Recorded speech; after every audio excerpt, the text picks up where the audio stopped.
अस्सलाम वालेकुम दोस्तों, आज के सियासतनामे में खुश आमदेद। मुझे उम्मीद है आप जहां भी होंगे खैर आफियत से होंगे। आज के सियासतनामे में जो खबरें शामिल करेंगे उसमें शहबाज शरीफ साहब की जो एंट्री हुई है 6 जजिस के मामले के बाद, उस पर गुफ्तगू करेंगे। फिर 9 मई के मुल्ज़मान के हवाले से फैसला आ रहा है सुप्रीम कोर्ट की तरफ से, उस पर बात करेंगे। पेशावर हाई कोर्ट और इस्लामाबाद हाई कोर्ट की तरफ से जो मखसूस नशिस्तों के हवाले से और कुछ और फैसले हुए हैं, उस पर बात करेंगे। और एंड पे कुछ निजी खबरें जो सी हैं वो शामिल करेंगे ईसीएल के हवाले से। सबसे पहले ये जो 2-3 दिन से एक खबर सोशल मीडिया पे भी चल रही है, इलेक्ट्रॉनिक मीडिया पे भी चल रही है, 6 जजेस ने जो एक नया पंडोरा बॉक्स खोला है, उसमें अब शहबाज शरीफ साहब की एंट्री हुई है। शहबाज शरीफ साहब ने चीफ जस्टिस ऑफ पाकिस्तान से आज एक 2-2.5 घंटे की मुलाकात की है, जिस पर उन्होंने फिजिकल मामले जो से टैक्स के मामला जो इस वक्त अदालतों में ज़ेर इल्तवा हैं, उन्होंने इस पर गुफ्तगू की कि वो सारे जो उनसे वो केसेस उनको प्योरिटी बेसिस पे सुना जाए, क्योंकि गवर्नमेंट ऑलरेडी जो उनसी है वो डेफिसिट पे चल रही है। तो अगर वो टैक्स के मामला जो सुप्रीम कोर्ट उनको जल्द सुने तो उसमें कुछ अर्निंग हो सकती है गवर्नमेंट को। इसके अलावा जो मेन एजेंडा था मीटिंग का, वो था इन 6 जजिस का जो लेटर लिखा गया सुप्रीम जुडिशल काउंसिल में। उसमें शहबाज शरीफ साहब ने गुफ्तगू की है और उसमें उन्होंने यकीन दहानी करवाई है कि उनकी, क्योंकि वो एग्जैक्टिव जो उनसे हेड हैं कंट्री के और आईएसआई उन्हीं के अंडर आती है, और उन्होंने कहा है कि हम एक इंक्वायरी कमीशन बनाते हैं जिसका सरबराह जो उनसा है वो रिटायर्ड जज होगा, और हम इसको इस तरह टेक ऑन करते हैं। और उसके बाद जो उनसा है वो अदलिया जो उनसा है वो इस केस से अपने आप को अगर अलहदा रखना चाहती है अलहदा रखे। वो इंक्वायरी रिपोर्ट जो उनसी है वो हम पब्लिक भी करेंगे और उससे पता चल जाएगा कि एजेंसीज के जो उनसे हैं वो क्या रूल है। अब कल एक फुल कोर्ट जो उनसी है वो मीटिंग हुई हुई है सुप्रीम कोर्ट की, एक इजलास हुआ हुआ है जिसमें तमाम सुप्रीम कोर्ट के जजेस है, जिसका लामिया अभी तक बाहर नहीं आया। आज भी इस मीटिंग के बाद भी एक मीटिंग चल रही है, उसके बाद अब पता नहीं प्रेस अलामिया क्या निकलता है उस मीटिंग का। जैसे कि मैंने कल ही आपको बताया था कि लग ऐसे रहा है कि सुप्रीम कोर्ट इसमें इन्वॉल्व नहीं होगी, क्योंकि ये एक आईनी मसला, एक पिटीशन नहीं थी, ये सुप्रीम जुडिशल काउंसिल को एक खत लिखा गया जो उसकी रिस्ट्रिक्शन में नहीं है, उसकी डोमेन में नहीं है, उसका मैंडेट नहीं है कि इस तरह की इंक्वायरी करे या कोई जुडिशल इंक्वायरी कोई कॉल करे। तो मियाँ दाऊद साहब की भी पिटीशन आ चुकी है, उस पर सुप्रीम कोर्ट एक्शन ज़रूर ले सकती है, लेकिन ये जो खत 6 जजेस ने लिखा है इसके ऊपर सुप्रीम कोर्ट मुझे लग रहा है कि इस पर डायरेक्ट इन्वॉल्व नहीं होगी, क्योंकि ये केस या तो इस्लामाबाद हाई कोर्ट के जो जज हैं आमिर फ़रूक साहब, उनको टेकअप करना चाहिए, उनको कोई एक्शन लेना चाहिए, और या फिर अब ये हुकूमत जो उनसे जो इंक्वायरी कमीशन बनेगा हुकूमत की तरफ से, एक सुप्रीम कोर्ट का रिटायर्ड जज उसकी सरबराही करेगा, वो जो उनसा है वो उसको टेकअप कर सकते हैं। अब लग ऐसे रहा है कि हुकूमत ने इसको टेक ऑन कर लिया है। जो वजीर कानून थे जो उस मीटिंग में मौजूद थे, साथ अटारनी जनरल भी मौजूद थे शहबाज शरीफ के साथ, और उस अदलिया की तरफ से जो सीनियर जज हैं मंसूर अली वो थे, और उसके बाद जस्टिस फायज ईसा थे। तो ये बड़ी फ्रूटफुल मीटिंग हुई है। उसके बाद प्रेस कॉन्फ्रेंस भी की गई, ब्रीफिंग भी दी गई, जिसमें वजीर कानून ने जो उनसा है वो लाउड एंड क्लियरली कहा कि इंक्वायरी कमीशन बनेगा, इनकी तहकीकात होंगी और जो जिम्मेदारान है उनका तयन किया जाएगा। अगर तो स्टैब्लिशमेंट की तरफ से कोई इंटरवीन हुई तो और वो साबित कर सके तो इस चीज़ का बिल्कुल जो सा कानून के मुताबिक जो सा है उनके साथ डील किया जाएगा। इस मीटिंग के बाद शहबाज शरीफ साहब की आर्मी चीफ और डीजीआईएसआई के साथ मीटिंग वज़ीर आज़म हाउस में भी हुई है। अब पता नहीं उसका लामिया निकलता है या नहीं निकलता है। कुछ मीटिंग्स हाई प्रोफाइल, मैं समझता हूँ उनकी ज़रूरत नहीं होती कि उनका बताया जाए मीडिया में कि मीटिंग हुई है। बाल इंतज़ामी मामलात हैं, शहबाज शरीफ साहब एग्जैक्टिव हेड हैं, वो ये उनका राइट है कि वो मीटिंग कॉल कर सकते हैं। अब यहाँ पे सवाल ये है मेरा कि ये जो 6 जजेस जो बार बार कंप्लेन कर रहे हैं, एक कमीशन को चाहिए कि इन 6 जजेस का भी जो उनसा है वो थोड़ा सा शजरान से निकालें। इनको लाने वाले कौन लोग थे, ये किस तरह इलेक्ट होके जुडिशरी में आए, इनको फैज याब करने वाले कौन से एस्टेब्लिशमेंट के लोग थे। अगर तो उनको फैज याब करने वाले एस्टेब्लिशमेंट के लोग थे तो इनकी भी अपॉइंटमेंट जो सी है वो एक सवालिया निशान है। इनके जो फैसले इन्होंने आज तक दिए हैं वो भी एक सवालिया निशान है। और जिस तरह ये इमरान खान साहब को फैसिलिटेट कर रहे हैं इस्लामाबाद हाई कोर्ट में बैठ के, और आज ये बड़ी बेबसी सी शो कर रहे हैं अपनी कि वो जज होते हुए भी इंसाफ मांग रहे हैं या वो एनआरओ मांग रहे हैं। ये तो अब फैसला जो उनसा वो इंक्वायरी कमीशन करेगा, लेकिन जुडिशल कमीशन को अब चाहिए जस्टिस मोहसिन कियानी का फैसला करे, इनका केस टेकअप करे और इस चीज़ का तयन किया जाए कि इनके ऊपर जो एलिगेशन लगे हैं वो आया दुरुस्त हैं कि गलत हैं। और आज तक इन 6 जजेस ने जितने फैसले दिए हैं इसकी भी इंक्वायरी करें कि क्या वो दबाव में आके किए हैं या वो गैर जानिबदार होकर इन्होंने किए हैं। ये 5 जज 6 जज जो उनसे हैं, ये इस चीज़ का तयन होना चाहिए कि ये किस तरह आए हैं जुडिशरी में, इनको लाने वाला कौन है। और उस वक्त के चीफ जस्टिस बंदयाल साहब ने इनके कहने पे एक्शन क्यों नहीं लिया, इनके एविडेंस तब कहाँ थे, तब ये इल्जामात कहाँ थे, ये 10-11 माह पुरानी बात है। ये तब एक्शन क्यों नहीं लिया गया, ये आज क्यों टेकअप किया जा रहा है। तो ये बड़ा ज़रूरी है इस चीज़ का तयन भी करना, टाइमिंग बड़ी क्रिटिकल है क्योंकि इस वक्त इस्लामाबाद हाई कोर्ट में बड़े इंपॉर्टेंट केसेस ज़ेर समाअत हैं, जिसमें साइफर का केस है, 190 मिलियन पाउंड का केस है, फिर उसके बाद इमरान खान साहब का तोशा खाना का केस है, और इसके अलावा जो दीगर मुकदमात हैं जिसमें पीटीआई के बड़े मेन जो उनसे रहनुमा उसमें शामिल हैं, 9 मई के कुछ केसेस हैं। तो अब इस चीज़ का जो सा है वो को भी जेरे गौर रखना चाहिए कि ये टाइमिंग इन्होंने ये क्यों चूज़ की है। वो मलक रियाज साहब का भी केस सुप्रीम कोर्ट में चल रहा है, बैरियर टाउन की बातें हो रही हैं, कब्ज़ा माफिया कहा जा रहा है उनको, और उसमें भी कुछ आर्मी के कुछ रिटायर्ड जर्नैल शामिल हैं, और एक जो उनसा है वो प्रॉपर्टी स्टेट बनाने की कोशिश की जा रही है पाकिस्तान को, और कुछ गरीब लोगों की जगहों पे कब्जे किए जा रहे हैं, इसकी भी बाज़दश्त हो रही है सुप्रीम कोर्ट में। तो उधर से भी खींचातानी हो रही है। 190 मिलियन पाउंड का केस भी चल रहा है जो कि क्लियरली जो उनसा है वो पैसा पाकिस्तान के पास नहीं आया, सुप्रीम कोर्ट के पास वो पैसा गया। वो ओपन एंड शट केस है, उसके जो उनसे मुजरिमान है, गवाहन मौजूद हैं, अलकादर ट्रस्ट मौजूद है जिस जो बेनिफिशरी थे, तो उसमें इमरान खान साहब को कोई चांस नज़र नहीं आ रहा।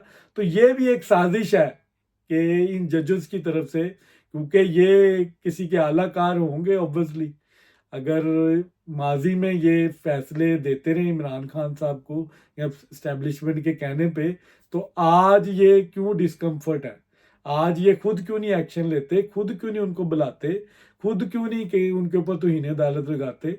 आपने जब डिप्टी कमिश्नर को आपने तौहीन अदालत का नोटिस दिया तब आपके ऊपर प्रेशर नहीं था, तब आपको किसी ने नहीं रोका, और आपने ये इतना डिले क्यों किया, इतना आपके ऊपर प्रेशर रहा, आप डिले करते रहे, इतने इतने संगीन इल्जाम आपने लगा दिए, कैमरा तक आपके बेडरूमों में चला गया और आप चुप रहे, और इस पर आपने कोई बात नहीं की। बहरहाल ये फैसला अब इंक्वायरी कमीशन करेगा, और उसके बाद देखते हैं कि ये एक ऊँट जो सा किस करवट बैठता है।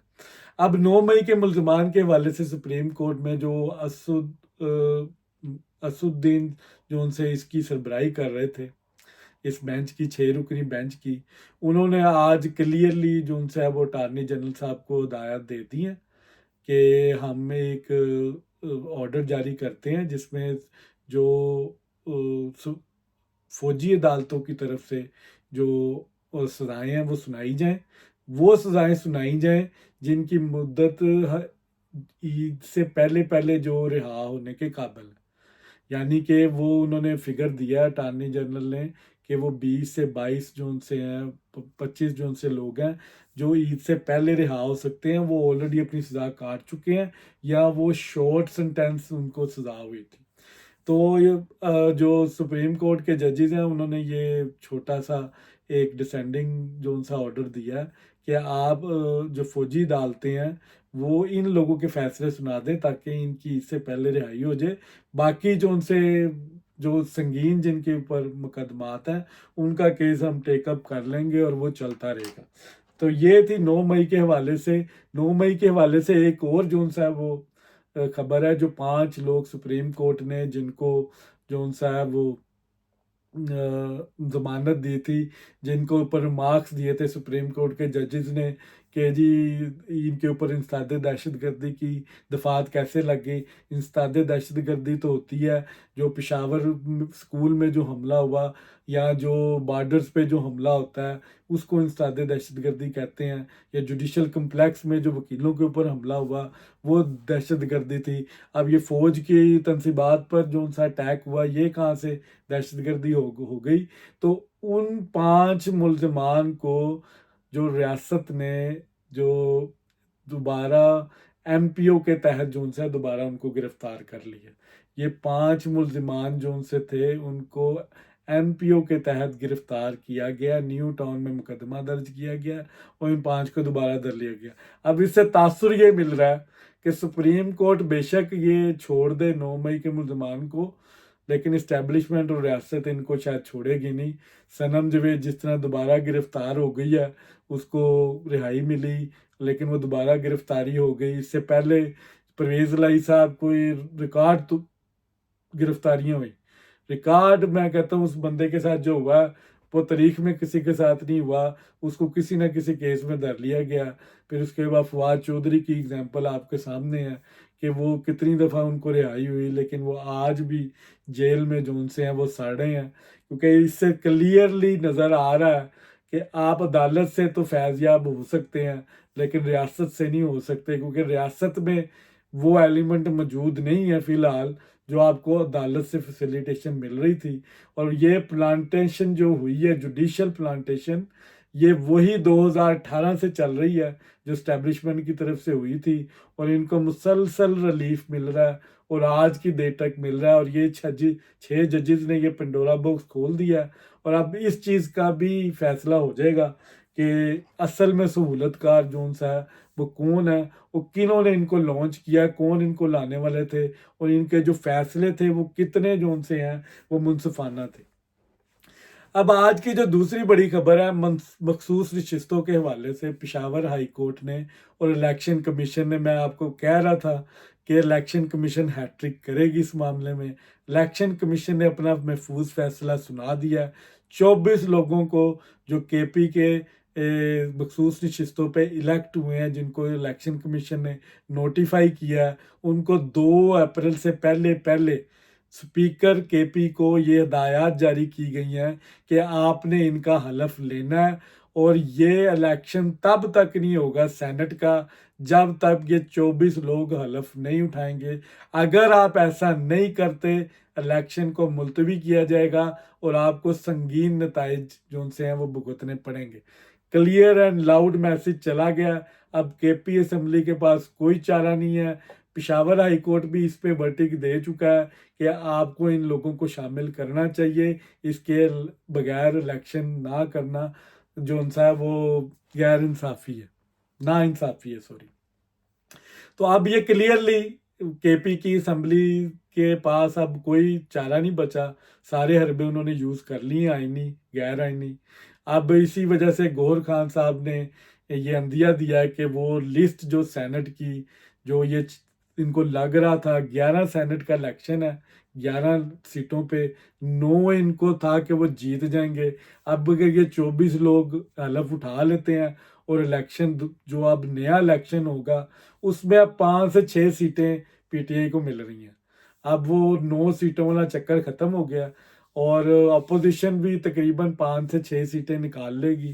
5 सीटें तकरीबन वो ईजिली निकाल सकते हैं। तो अब गौहर खान साहब ने भी सेनेट की जो लिस्ट है वो अब चेंज करनी है। पहले नंबर पे उनके मुराद सईद साहब थे, फिर आजम स्वाति थे, इस तरह उनकी एक लॉन्ग लिस्ट है। अब देखना ये है, जो मुझे जो तजस्सुस है कि मुराद सईद साहब अभी भी पहले लिस्ट में, नई लिस्ट में आते हैं या नहीं आते। क्योंकि मैं आपको पहले कह रहा हूँ कि एंटी इस्टेब्लिशमेंट कुछ लोग पीटीआई लाना चाह रही है जो कि इस्टेब्लिशमेंट को कबूल नहीं है। अब देखना ये है कि मुराद सईद साहब सेनेट में आते हैं या नहीं आते, क्योंकि फ़िलहाल वो रियासत को मतलूब है और उनके ऊपर भी मुकदमात हैं और उनका हाल भी कोई फवाद चौधरी से कम नहीं होना जब वो अगर ज़मीन पर दोबारा नज़र आए, अगर वो नमूदार हुए कहीं पे भी। रियासत इनका जोन सा है वो पूरा जोन सा है वो मुकाबला करने के लिए तैयार बैठी है। अब आज की जो एक और ख़बर है इस्लामाबाद हाई कोर्ट की तरफ से कि 190 मिलियन का केस था और ये कुछ कुछ वकील जो उनसे हैं वो इमरान खान साहब को मिलने, उनसे हिदायत लेने चले गए और उस इम्पोर्टेंट केस की जो उनसी है वो हेयरिंग नहीं हो सकी क्योंकि ये लोग उधर मौजूद थे, गौहर खान साहब, लतीफ़ खोसा साहब, तो इनकी अदम मौजूदगी में वो हेयरिंग नहीं हो सकी। अब एक और खबर जस्टिस पेशावर हाई कोर्ट से ईसीएल के हवाले से एक खबर है। 24 लोग वजारत दाखिला ने डाल दिए और उन 24 लोगों में बड़े बड़े नामवर उसमें सहाफ़ी हैं जो पीटीआई, सहाफ़ी नहीं कहना चाहिए, जो प्रो पीटीआई एक्टिविस्ट हैं, सोशल मीडिया एक्टिविस्ट हैं। उसमें इमरान रियाज हैं, समी इब्राहिम साहब हैं, ये एक पार्टी को रिप्रेजेंट करते हैं और उसमें और भी कुछ लोग शामिल हैं, पीटीआई के कुछ रहनुमा भी शामिल हैं। लेकिन एक इम्पोर्टेंट डेवलपमेंट हुई है, डॉक्टर बाबर मान का नाम जो सा है उस लिस्ट से निकाल दिया गया। डॉक्टर बाबर मान जो उनसे हैं वो इस्टेब्लिशमेंट के बंदे हैं, वो हमेशा इस्टेब्लिशमेंट के साथ रहे हैं और वो हमेशा जो उनसे है वो हुकूमती कश्ती में सवार होने वाले बंदे हैं और वो अपोजिशन में नहीं रह सकते, उनका मिजाज और तरह का है। तो इससे भी ये तासुर मिल रहा है कि डॉक्टर बाबरवान फिर दोबारा शायद नई कश्ती में सवार होने वाले हैं। पिशावर हाई कोर्ट में ईसीएल के हवाले से कि पीटीआई के कुछ केपी के रहनुमा जाते हैं, उन 2 बेंच का जो उनसे हैं वो जजेस वो सरबराही में ये जो सा है ये बेंच ये समात करता है। उसमें जस्टिस अतीक हैं, जस्टिस शकील है। उसमें वो जो उसमें कुछ जो नाम अब मेरे जहन में नहीं आ रहे वो कौन से नाम है, लेकिन वो केपी की असम्बली के कुछ नाम है। तो उसमें वो जज साहब ये इनके जो जुमलों का तबादला हुआ है मैं उसकी थोड़ी सी आपको बता दूं। उसमें वो कह रहे हैं कि जी जज साहिबान के आप सारे जा रहे हैं उम्रे पे, तो क्या आपने उधर जाके वीडियो बनानी है और किसी खास शख्सियत को पैगाम देना है। तो दूसरे जज साहब जो उनसे जस्टिस शकील हैं वो कहते हैं असद कैसर को भी साथ ले जाएं, उनको इधर ना छोड़ें। अब ये जजेस के कंडक्ट में ये चीज़ आती है। अब ये इस चीज़ का फैसला आपने करना है। ये इस तरह की हेयरिंग पेशावर हाई कोर्ट में होती है और इनको जो उनसा है वो रिलीफ मिल जाता है। बहरहाल ये इसका फैसला जो उनसा है वो अदालत के जो सुप्रीम कोर्ट में बैठे हैं या अदालत में जो लोग एक एक इंक्वायर एक मॉनिटरिंग जज भी होता है, पेशावर हाई कोर्ट में भी होगा। इसका फैसला उनको करना चाहिए कि आप लोगों को कानून के मुताबिक सिर्फ इंसाफ दें और आप ये जो ज़ाती जो उनसे अपनी दोस्ती और रिलेशनशिप की बुनियाद पर जो डायलॉग्स करते हैं ये अदालत के शान शान नहीं है। बहरहाल उन्होंने 1 हफ्ते का टाइम मांग लिया है गवर्नमेंट से कि वो जवाब दाखिल करवाएं कि ये लोग उम्रे पे जाना चाहते हैं तो इनका नाम एसीएल में क्यों डाला गया है। अब इसका फैसला तो अब हुकूमत करेगी। ये था आज का व्लॉग। अगर आपको ये व्लॉग पसंद आया हो तो प्लीज़ इसको लाइक एंड शेयर ज़रूर करें और कमेंट ज़रूर किया करें क्योंकि आपकी राय मेरे लिए बहुत इंपॉर्टेंट है और इस व्लॉग को मज़ीद बेहतर करने के लिए मैं मज़ीद कोशिश करूँगा, तो प्लीज़ ज़रूर कमेंट किया करें। बहुत शुक्रिया।